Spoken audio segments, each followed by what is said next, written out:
Tonight, you're about to witness a story that redefines the meaning of value, recognition, and the quiet resilience of someone who refuses to be invisible. This is not just about the luxurious walls of a billionaire's mansion, but about the courage it takes to remain kind in a world that often forgets softness. Emily Harper stood in the long shadow of the Blake estate gates, her hands gripping the worn handle of a small suitcase. Her cotton dress, though clean, bore the gentle wrinkles of countless washes, evidence of a life recently unraveled. 2 months had passed since the small kindergarten where she taught shut its doors, leaving her adrift in uncertainty. Now, at 28, life had led her here to care for the child of tech mogul Alexander Blake. The October air was sharp with the scent of burning leaves, whispering of change and endings.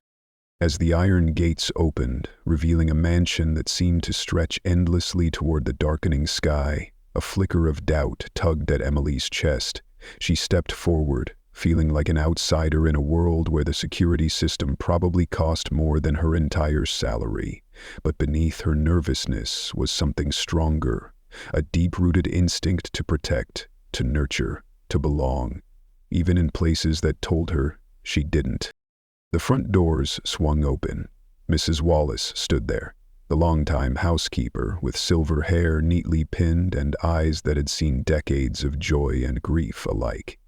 She didn't greet Emily with formality, but with warmth. "Welcome, dear. I'm Mrs. Wallace. I've been here 20 years. Her voice held the weight of experience and the gentleness of someone who understood people beyond appearances. She looked at Emily as if reading her soul. "You have kind eyes. Little Lily needs that more than anything." Behind her, a small face peeked out, a little girl with oversized blue eyes and an ache far too deep for 5 years old. Her presence was quiet, almost ghost-like. Emily knelt instinctively, bringing herself to Lily's level, her voice soft but sure. "Hi, Lily. I'm Emily. I used to teach kids just like you." Lily's reply was a whisper wrapped in grief. "My mommy's in heaven. Daddy's always working. Only Mrs. Wallace plays with me now." The words pierced deeper than Emily expected. That familiar emptiness. She'd seen it before. In classrooms filled with children who knew loss too young, whose hearts carried weight they couldn't yet name. She recognized it because once she too had learned how suddenly people could disappear. As they stepped inside, Emily was led through echoing hallways lined with portraits, a visual chronicle of the Blake family, each frame showing a lineage of power and legacy. But the further they walked, the colder the faces in the portraits became. The joy in the earlier generations seemed to fade with each step, replaced by formality and silence. But it was the photos of Alexander Blake and his late wife, Sarah, that made Emily pause. In those frames, he wasn't the stoic billionaire she'd seen in articles, but a man whose eyes softened in the presence of love, his arm around a woman with warm eyes, holding a laughing toddler who looked just like Lily. There was warmth once, but now there was only absence. "He works 16-hour days now," Mrs. Wallace explained as they ascended the grand staircase, each step groaning with history. "Since Sarah's car accident, that stormy night, he's poured himself into work like a man trying to escape something." They stopped outside Lily's bedroom. Through the door, Emily caught a glimpse of a room fit for a princess, pink, gold, and perfect. But something felt empty, like a display window dressed for a child who'd stopped playing long ago. "She has nightmares," Mrs. Wallace said, her voice low. "The dark terrifies her. Ever since the accident, the flashing lights, strangers asking questions, it's haunted her." She looked at Emily with quiet hope. "3 nannies came before you. None understood. You can't rush fear out of a child. You must give them safety first." Emily nodded. Her mind flashed back to her classroom. Kids crying during nap time. others acting out not from anger but fear. She remembered how trauma wore 1,000 masks: hyperactivity, silence, defiance, and how love, real love, was patience in disguise. She leaned closer to the door and whispered, "Sometimes the bravest thing we do is say we're scared and ask for help. Kids feel truth. They know when you're real." Later that evening, as Emily explored the mansion to better understand Lily's world, her trained eyes caught things others had missed: doors slightly off-kilter, vents that hummed faintly across floors. She wasn't just observing, she was mapping the soul of the house. "You're very observant," Mrs. Wallace remarked, finding Emily sketching a rough layout on the back of a crumpled envelope. Emily smiled, but it wasn't just from pride. "I've spent years learning to see through a child's eyes, where they hide, what scares them, what makes them feel safe." What she didn't say out loud was that she'd learned this not only in classrooms, but in her grandmother's ancient Victorian home, a place full of creaky hallways, secret passages, and echoes of generations past. Her grandmother had taught her something she never forgot: pay attention to how a house breathes. Old homes keep secrets, but they also offer escape routes. And on this first night inside the Blake mansion, Emily didn't yet know just how much that wisdom would matter. Alexander Blake arrived home late, 11:30 p.m., his footsteps slicing through the silence of the marble foyer like the echo of a life lived at too great a distance. He moved with the precision of a man accustomed to carrying enormous weight, not just the weight of billion-dollar contracts and national security infrastructures, but the crushing invisible burden of grief, disguised as responsibility. Emily, quietly reading in the library while Lily slept upstairs, heard him. But she didn't move. She understood intuitively that some rituals shouldn't be interrupted, especially the kind that come wrapped in silence.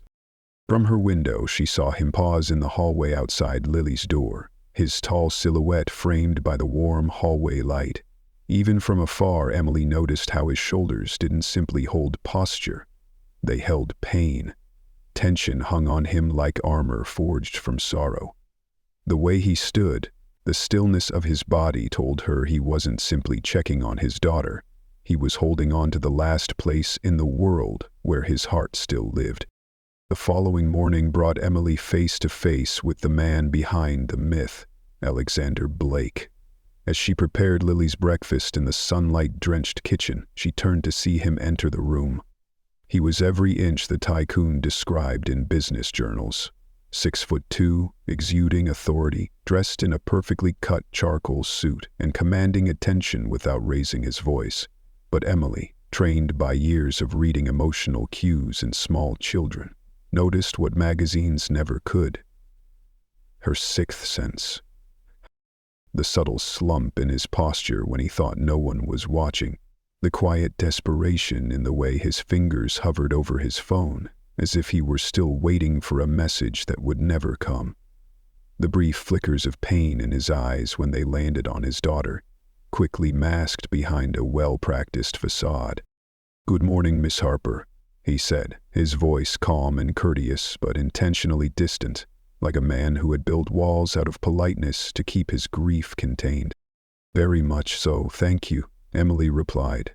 "Lily and I had a wonderful evening. We read the first few chapters of Charlotte's Web." She was captivated. For a moment, something shifted in Alexander's expression, a flicker of memory, a ghost of a smile that never quite formed. "She loves stories. Her mother used to—" His voice trailed off, the walls snapping back into place like a reflex.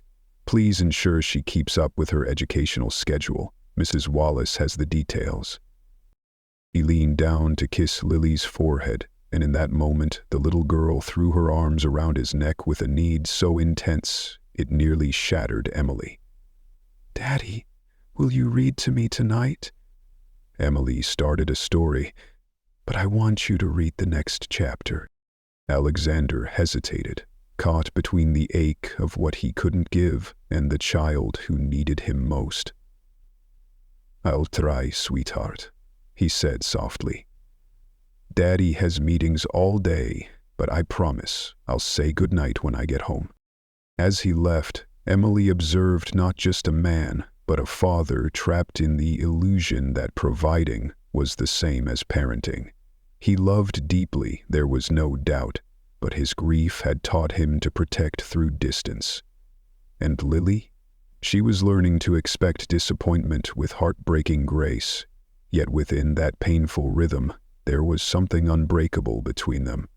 Love, complex, wounded, but fiercely real. Within the mansion, Emily began noticing how every member of the staff functioned like pieces in a delicate ecosystem, bonded not just by duty, but by a quiet reverence for the little girl who was the heart of the house. Marcus Hall, the head of security, managed the estate's cutting-edge systems with military precision. He gave Emily a curt orientation tour, his tone professional, his demeanor cautious. Biometric locks, motion sensors on every approach. Lockdown protocol can secure the house in under 30 seconds. Nothing moves in this estate without my awareness. Mr. Blake's safety, and especially Lily's, is non-negotiable. There was no warmth in Marcus's tone, but Emily recognized the protective instinct beneath it. It was a different kind of caregiving, one forged from structure and vigilance rather than comfort. Even suspicion, she realized, was a form of care when rooted in loyalty. And then there was Rosa Martinez, the 60-year-old head chef who infused the house with something sorely missing: soul. Her kitchen was the sanctuary, warm, aromatic, full of the smells of home. "That little angel barely eats," Rosa confided. "Always too quiet, too worried. Picks at her food like a bird, maybe now with someone like you." It was here, in the kitchen's golden morning light, that Emily began to truly understand the pulse of the house. Over the next several weeks, something miraculous began to happen. Something too gentle to name at first. Lily began to bloom. It started small. Instead of disappearing after breakfast, Lily began to linger. She helped Rosa rinse vegetables and folded napkins with quiet focus. Her eyes, once so clouded with sorrow, began to flicker with curiosity. Emily introduced bedtime routines that didn't deny fear, but held space for it. "We'll leave 3 nightlights on," she told Lily one night, tucking her in gently. "Being scared doesn't mean you're not brave. It just means you're human, and being human is beautiful." The household began to take notice. Lily's nightmares lessened. Her laughter, though rare, began to echo through the halls. Emily's magic wasn't loud. It was careful, attentive, and full of unseen effort. What amazed everyone was how Emily seemed to know what Lily needed before she even asked. When a meltdown began over a scratchy dress, Emily had already laid out Lily's favorite soft blue one. When a thunderstorm rolled in, Emily turned it into a game, counting seconds between lightning and thunder, giving each bolt a name like a character from a fairy tale. "How did you know she'd react like that?" Mrs. Wallace asked one afternoon, stunned by Emily's calming influence. Emily smiled, her eyes thoughtful. "Children are like tiny scientists, always testing the world to see if it's safe. If love stays, if adults can be trusted. Once you learn what they're really asking, you can finally answer them." And that, perhaps, was Emily's true gift, not just understanding children, but helping them feel understood. Emily's influence on the Blake household was no longer just visible in Lily's laughter. It echoed in the rhythm of the entire home. Subtle improvements began emerging like flowers after the frost. Reports were filed more efficiently. Minor scheduling conflicts among staff seemed to resolve themselves. Tension that had once clung to every corner of the estate slowly began to dissolve. What Alexander didn't realize was that Emily had been applying the same quiet genius she once used to manage a room of 25 unpredictable children. With gentle tact, she helped Mrs. Wallace transition to a digital system, easing her daily workload. She suggested practical adjustments to Rosa's schedule to allow more rest, knowing that tired hands couldn't nourish hearts. And she did it all invisibly, never seeking praise, only peace. "You have a gift," Mrs. Wallace told her one evening as they folded linens together. "Not just with Lily, but with this whole house. You see what others miss." Emily's smile was soft, touched with memory. Her grandmother's words resurfaced, like a warm wind on a cold day. "The most important skills are the ones people don't notice until they're gone." During a rainy afternoon over tea and puzzles, Lily asked Emily about her old job. Emily hesitated, then shared a piece of her past that felt strangely relevant. "I didn't just teach kindergarten," she said gently, aligning puzzle pieces. "Before that, I helped in my uncle's computer repair shop. I learned about networks, digital safety, how systems protect information." Mrs. Wallace, dusting the bookshelves, paused. "You know about computer security?" "Just the basics," Emily shrugged. "Password hygiene, network behavior, how to recognize when something isn't right. Uncle Mike always said the worst breaches don't come from hackers. They come from people not understanding their own systems." What Emily didn't say, what she couldn't say yet, was that she'd already spotted anomalies in the Blake Mansion security logs. Quiet discrepancies, inconsistent timestamps, command overrides she hadn't triggered. Her uncle's warning played in her mind. The biggest threat isn't from outside, it's the person already inside. Still, she said nothing. Not yet. As autumn gave way to the hush of early winter, the mansion transformed, not just in decor, but in spirit. Laughter, once foreign, now lived in the walls. Alexander found himself lingering after breakfast. Instead of rushing out the door, he shortened workdays, trading boardroom chaos for bedtime stories and quiet dinners. Family moments once dreaded became sacred. Emily created magic without spectacle. Snowman building in the garden, cinnamon-scented cookies shaped like stars, hot cocoa by the library fireplace while reading The Polar Express, impromptu kitchen dance parties while Rosa stirred stew. Her presence wasn't about creating moments, it was about creating belonging. "I haven't seen the house this alive in years," Alexander said one evening, watching Lily act out a fairy tale with her dolls. "You've given us something I didn't even know we'd lost." Emily's voice was a whisper over the crackle of the fire. "You never lost it. It was just waiting for the right moment to return." She showed him one of Lily's new drawings the next night, a crayon sketch of their little family. "She's drawing family again," Emily said softly. "There's you, Lily, Mrs. Wallace, Rosa, and me, all holding hands." Alexander stared at the page, visibly moved. "She hasn't drawn like this since Sarah." Emily finished gently. "She's not replacing anyone. She's adding to what was already there. Children don't divide love, they multiply it." These conversations, these tiny emotional gifts, became the quiet highlight of Alexander's days. When he confided in her about his fears of failure as a father, his terror of not being enough, Emily didn't reassure with empty platitudes. She listened with real presence. "I work so much," he confessed, "because I'm terrified of being present and still failing her." "You don't need to be perfect," Emily said, her voice firm but kind, "just real. Kids don't need heroes. They need you with all your flaws, all your tries." Mrs. Wallace, watching them from the hallway one afternoon, whispered to Rosa, "That young woman has brought light back into this house, not just for Lily, but for him too."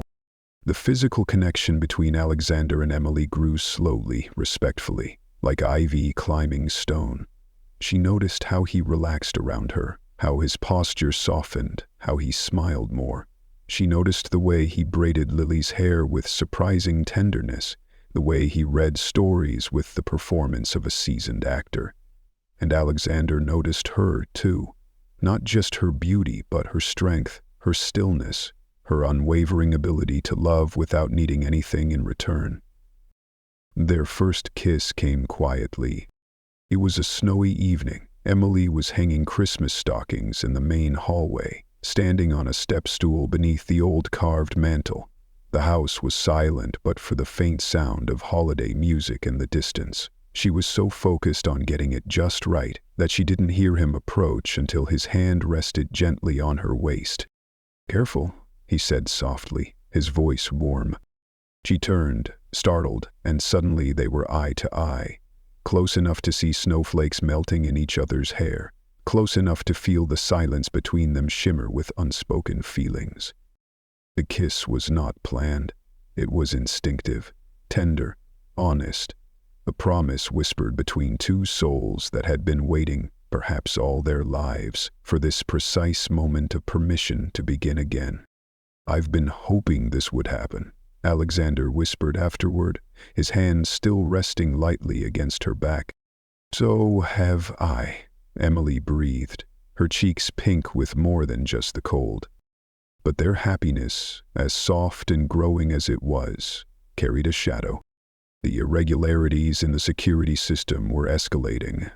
Emily had been quietly compiling a dossier, evidence of deliberate vulnerabilities being created by someone with administrator-level access. Her instincts told her it wasn't random. It was sabotage. And her uncle's voice echoed again, louder now. "It's never a stranger. It's always someone who belongs." She planned to tell Alexander after Christmas. She just had to wait for the right moment, when her voice would be heard as reason, not suspicion. What she didn't know was that Marcus, the head of security, had noticed her late-night system checks. He was watching her now, preparing to strike before she could. Trust the feeling that something isn't right. It's not paranoia, it's protection. And sometimes your instincts know the truth long before the evidence catches up. Outside, snow blanketed the grounds in silence. Inside, the Blake estate glowed with light and hope. But danger was already inside. "Waiting. I've been hoping this would happen," he admitted, his voice thick with emotion, the kind he had long kept buried beneath the grind of survival. "So have I, Emily whispered back, her words tender, steady, and brave in a way only someone who has been through heartbreak knows how to be. Her honesty carried the same quiet courage that had defined every moment since she stepped foot inside the Blake estate. But even as their joy blossomed, a shadow grew quietly beneath it. Emily's concern about the house's digital skeleton had intensified. With the same precision she once used to decode children's needs in chaotic classrooms, she now analyzed the security system logs like a detective in disguise. Someone with high-level access, deep, administrative-level access, was changing the security protocols in ways that didn't line up with any official documentation or scheduled maintenance. These weren't harmless updates, they were strategic vulnerabilities. Door timers were being altered to introduce deliberate delays. Camera angles were subtly shifted to create blind spots in what should have been airtight surveillance zones. Worst of all, the backups, the fail-safes meant to protect in the event of a breach, were being scheduled to temporarily disable during specific time windows. A pattern was forming, chilling in its precision, but Emily couldn't yet see the full picture. She only knew one thing. This wasn't incompetence, it was intent. Her uncle's voice, once a loving memory, now echoed like a warning bell. "Emily, if someone inside the system starts opening doors instead of closing them, you're not looking at a mistake. You're looking at sabotage, and the only question left is why." She wanted to tell Alexander, desperately, but the truth was complex. She was the nanny, the former teacher, and she was about to accuse Marcus, his trusted head of security for 5 years, a man with a spotless reputation of treachery. Without irrefutable proof, it would sound like paranoia. Or worse, ambition masked as concern. So Emily made a choice. She would wait until after Christmas, after Lily experienced her first truly happy holiday since losing her mother. She owed the child that. But Emily didn't wait idly. She documented everything. She built a folder of screenshots, time-stamped logs, and network anomalies, outlining the manipulations with surgical clarity. Her background in tech gave her just enough fluency to be dangerous. She would deliver it all to Alexander, wrapped not in fear, but in truth. What she didn't know was that Marcus was watching her. He had noticed her late-night system access, her pattern of quiet investigation. He saw her not as a threat to the system, but to his plan, and he had already begun laying the groundwork to eliminate her before she could expose what he had built. The fuse was already burning. Christmas Eve arrived cloaked in peace. The house was wrapped in lights and gentle music, warmth flowing from every fireplace and corner. Lily had fallen asleep by the hearth, nestled in Emily's lap as she read The Night Before Christmas. Alexander watched them, his heart fuller than he dared to imagine. That night, as they tucked Lily into bed together, he whispered, "Thank you for giving me my daughter back, for making me believe in love again." Emily's heart swelled. She had never been more certain of anything in her life than the family they were becoming. "There's something I need to tell you," she began, voice soft but firm, "about the security system." "Later," Alexander interrupted, gently pulling her close. "Just for tonight. I want to be here, with my family." And Emily, against her instincts, let herself melt into that embrace. Just one more day, she thought. What harm could it do? The answer shuddered the night at 2:17 a.m. The fire alarm's shriek sliced through the silence like a scream. Emily woke instantly, the acrid scent of electrical smoke biting her senses. Not the gentle burn of fireplace logs, but chemical, dangerous, wrong. Orange light flickered beneath her door. Then came the scream. Not just any scream, but Lily's. Raw, primal, terrified. Emily bolted from bed, bare feet sliding on the marble floors. Smoke thickened the hallway air like poison. Lights flickered, sirens blared. The security system had kicked into full lockdown. Titanium doors slammed shut, designed to repel armed intruders, but now trapping its own family inside. Through the reinforced glass of Lily's door, Emily saw her curled in a corner, crying. Smoke crawling across the carpet like a living monster. Emily threw her full weight against the door, screaming her name. "Lily." Marcus appeared, frantically working his remote console. "Systems malfunctioning. Lockdown won't disengage. Fire department's 10 minutes out." 10 minutes? Emily's voice cracked. "She doesn't have 10 minutes. Alexander arrived seconds later, panic etched deep into every line of his face. He hurled himself at the door, over and over, screaming her name. "Lily, Daddy's here, hold on." Inside, the child's cries were weakening. And then a memory returned. Emily's grandmother, whispering in an old Victorian attic, "Pay attention to how a house breathes, Emily. You never know when that knowledge might save a life." "The ducts," Emily shouted. "Mrs. Wallace, the heating system. Do the old ducts still connect to the bedrooms?" "Yes," the housekeeper cried. "But they're death traps, barely big enough." "Where's the access?" "Laundry room, basement, but Emily, you'll never." Emily was already running. Down into the bowels of the mansion, past roaring pipes and flickering emergency lights, she found the ancient access panel. She opened it, The duct was barely wider than her shoulders. A metal maze, one wrong turn and she'd never come out. She went anyway. Inside, it was pure darkness.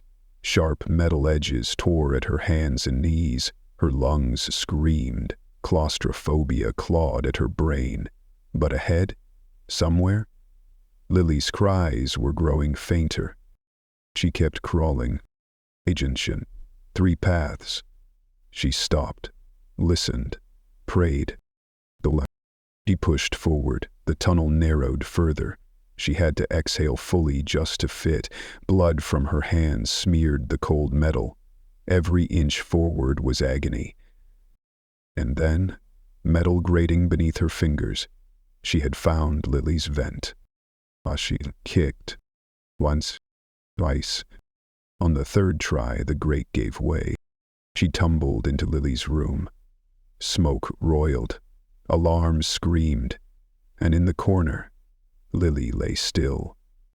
Emily scooped her up, her own lungs collapsing, and stumbled to the wall panel.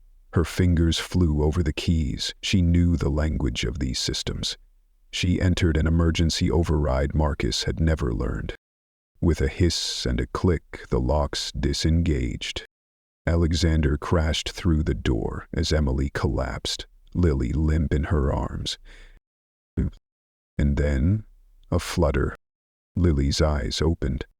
"Emily," she whispered, and the world began to breathe again. "Emily?" Lily whispered. "Emily." Tears streamed down Emily's face, mingling with soot, blood, and ash as she held the child against her chest. "I've got you, sweetheart. You're safe now. I promise, you're safe." Alexander stood frozen in the doorway, staring at the woman who had just crawled through fire and steel for his daughter. Her clothes were torn, her hands bleeding and covered in grime, but her grip on Lily was unshakable, fierce and protective, like a lioness guarding her cub. His mind struggled to process it all. "How did you—" His voice broke. "The system, it's impenetrable." Emily looked up, her breath ragged. "Sometimes the oldest solutions are the best ones," she whispered. She didn't tell him how close she'd come to suffocating in those ancient ducts, or how she'd crawled through blind darkness driven only by a child's fading voice. "Old houses have old secrets," she said instead. What she didn't say, what she couldn't say in that moment, was what she had seen in the basement. Evidence buried in the dust, hidden behind outdated equipment, that confirmed her worst fear. This fire had not been an accident. It had been engineered, and she had just stopped something far more sinister than flames. Alexander knelt beside her, his hands trembling as he brushed Lily's hair from her tear-streaked face. You could have died." Emily met his gaze. Her voice, though hoarse, was steady. "She's worth any risk. Your family is worth everything." In that moment, covered in blood and smoke and ash, Emily had never looked more beautiful to him. Not because of her appearance, but because of what she represented. She hadn't just saved his daughter. She had proven that love, the real kind, is measured by what we're willing to endure for each other. That sometimes the strange constellation of life experiences we carry become the very tools that save lives when everything else fails. By sunrise, the fire had been extinguished. Thankfully, it had been small, contained to a storage room. The official cause? Faulty wiring in a recently renovated section, but everyone felt the deeper truth. It wasn't just the flames that had shaken them. It was the failure of the system designed to protect them. Emily, still dust-covered and aching from her crawl through the ducts, was helping Lily eat toast and sip juice when Marcus struck. With the calculated calm of someone who had rehearsed this moment, he approached Alexander. "Mr. Blake," he said, voice tight with false professionalism, "I need to speak with you. In private. It's about Miss Harper. There are serious concerns regarding her access to the household security systems." Emily's blood turned to ice. He was striking first, framing her, twisting the truth before she could speak it. She watched Alexander's expression, the conflict rippling across his face. She knew that look, the pull of doubt, the fear of misjudging character, the haunting responsibility of protecting a child, and in this moment, fear was louder than faith. Inside his study, Marcus laid out his case with the performance of a seasoned manipulator.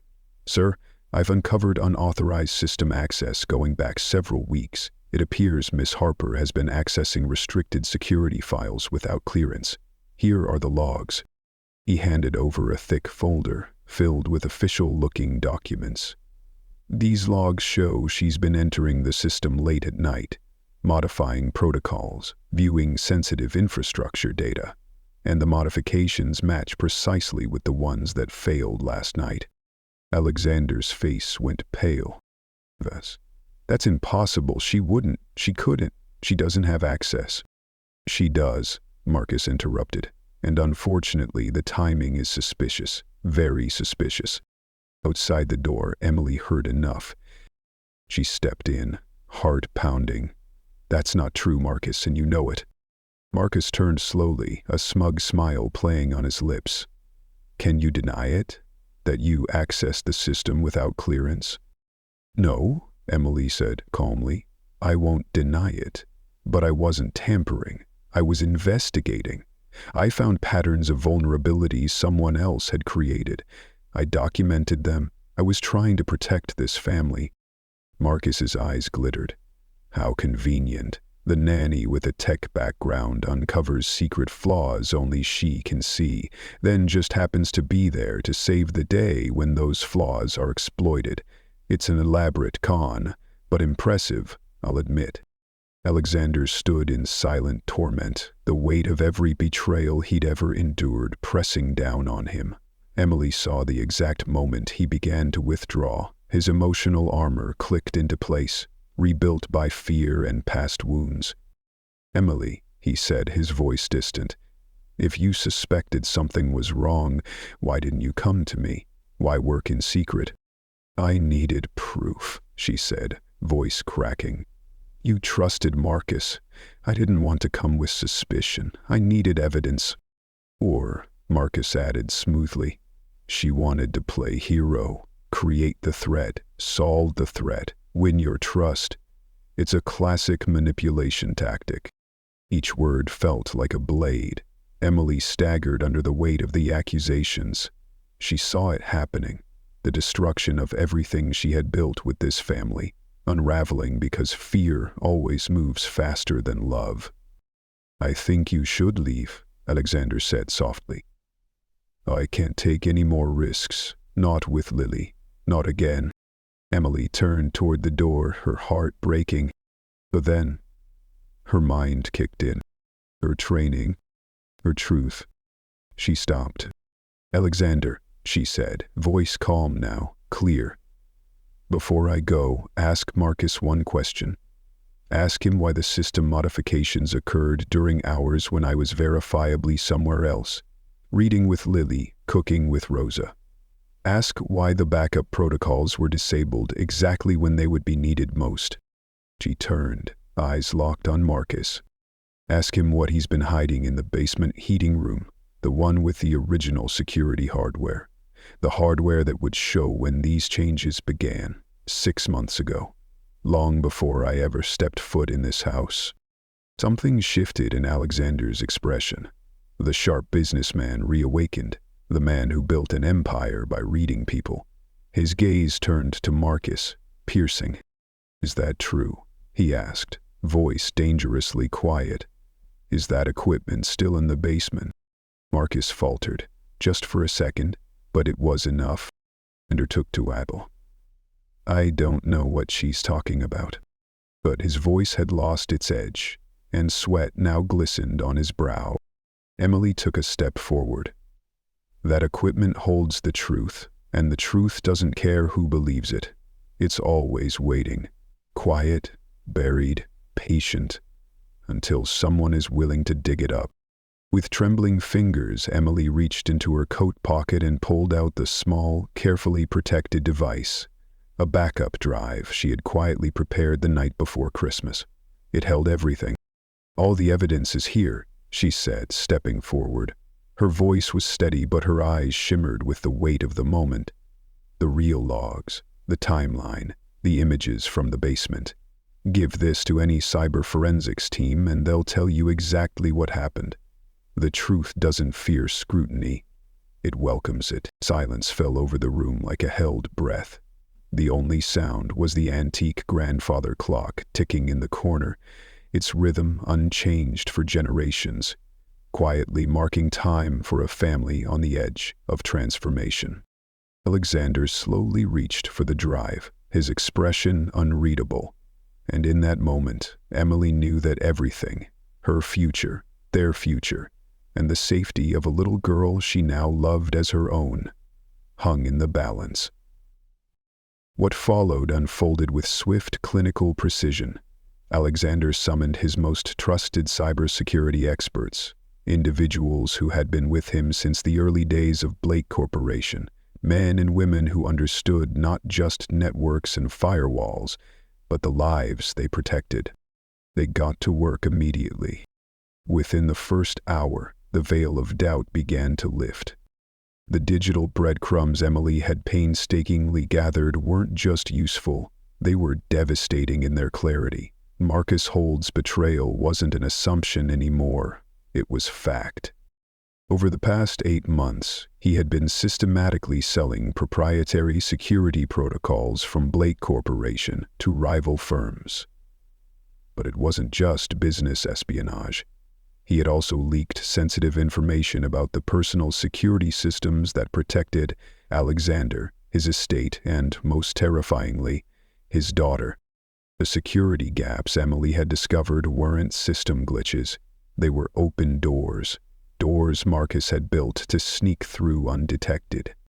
The fire? It hadn't been a tragic accident. It was a smokescreen, a distraction, to coincide with a major data theft, a digital heist orchestrated to go unnoticed amid the chaos. And when Emily ruined that plan by saving Lily, Marcus had pivoted to a backup strategy. Make her the scapegoat. Would have gotten away with it, one investigator said quietly, if not for this. He held up the drive. Miss Harper's access, while unauthorized, is what saved your systems and your family. She documented every vulnerability. She never created a single one. The timestamps told the rest of the story. Every security compromise had been established long before Emily's arrival. Her digital trail, instead of incriminating her, became the very proof of her innocence. And Marcus, in his arrogance, he had assumed no one would ever question him. But he had underestimated the one thing he didn't understand. Someone who didn't care about power, but people. When confronted with the irrefutable truth, Marcus broke. "You don't know what it's like," he snarled, "working under someone who has everything, money, legacy, a perfect life, while I was stuck protecting it for scraps. I gave 5 years, and what did I get? A salary, while he inherited an empire." "You put my daughter in danger," Alexander said quietly. His voice didn't rise. It didn't need to. "That's all that matters. That's where everything else becomes meaningless." "She was never supposed to be in danger," Marcus shouted. "The fire was supposed to be small, a controlled incident, just enough to trip the system. I needed confusion, not chaos, but your golden nanny had to crawl through a goddamn wall and ruin everything." Emily, who had been quiet until now, finally stood. "You could have killed her," she said softly, but her voice cut like glass. "You risked a child's life for revenge, for money, for ego. She's 5 years old. She's already lost her mother, and you chose to exploit her vulnerability to make a point." Marcus turned on her, venom in his voice. "Easy for you to say. You won. The nanny from nowhere who gets the billionaire. The child, the mansion. You got your fairy tale. Emily didn't flinch, but her heart ached, not in fear, but in sorrow, because she saw now what had really driven Marcus. The slow, soul-crushing bitterness of being invisible for too long. As police officers arrived to escort him away, he fought no longer. He only looked at Alexander once more, his voice hollow. You trusted the wrong one. No, Alexander replied, turning to Emily. Not this time. When the door closed behind Marcus, it didn't slam. It sealed. And Emily stood in the quiet aftermath, not triumphant, but deeply, achingly tired. Alexander approached her slowly, remorse carved into every line of his face. Emily, I am so sorry, he said, his voice raw. I let my fear control me. I doubted you, when I should have trusted what I already knew. Your heart. The way you love my daughter. The way you saved her.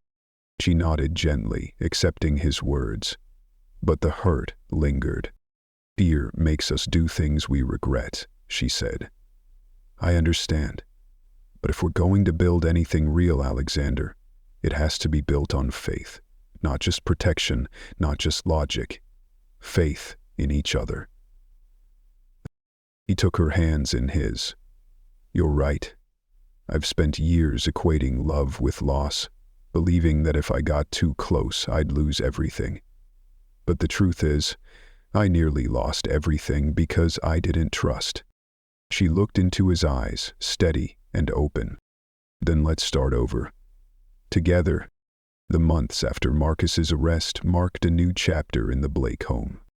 Alexander began therapy for his grief and fear of vulnerability. Emily enrolled in advanced cybersecurity courses, discovering a passion that married her natural intuition with technical skill. Lily, now 6, confident and mischievous, thrived. You're the best, she told Emily one night as they read on the couch. When you and Daddy get married, will you still read to me? Emily smiled. Would you like that? Yes, Lily said, decisive as always. Because then you'd be my real second mommy. And we'd be a real family. Forever. Nearby, Mrs. Wallace beamed. Sometimes the best families are the ones we choose. 1 year later, on the anniversary of the night Emily crawled through fire to save Lily, Alexander proposed. Not in a restaurant. Not on a mountaintop. In Lily's bedroom. With Mrs. Wallace present, he knelt beside the same bed where Emily had read stories and soothed nightmares. He held up a simple ring, 3 stones. Palmed for you, he said softly. 1 for Lily, and 1 for us. Not because I'm a billionaire, but because I love you. Because you saved my daughter. My life. And because I want to spend my life becoming the man you already see when you look at me. Emily said yes. They were married in the garden. Lily stood proudly between them as maid of honor, promising to help remind them that families are built not from perfection but from choices. Daily ones. 6 months later, Emily launched the Blake Foundation's first initiatives, scholarships for overlooked tech talent, especially single mothers, non-traditional students, and women in cybersecurity. The most dangerous myth, she told the board, is that talent only comes in predictable packages. The people most capable of protecting us are often the ones no one thinks to trust. As evening light streamed through the once intimidating mansion windows, Emily stood in quiet reflection. She had arrived as a woman in a secondhand dress, unsure if she belonged. Now she knew. She hadn't just found a family. She had built one. With courage, with grace, with love. Later that evening, as they tucked Lily into bed, Alexander asked, "Do you ever wonder what would have happened if you never took that job?" Emily thought for a long moment. "I think we would have found each other anyway," she said softly. "Because good hearts, they recognize each other, even in unlikely places." She kissed Lily's forehead, smoothing her golden hair. "Love isn't a coincidence," she whispered. "It's a choice. A daily decision to see the best in each other, even when it's hard." And in the stillness of the night, beneath the roof of a house that had once echoed with grief, 3 hearts beat together in perfect peace. They had found home.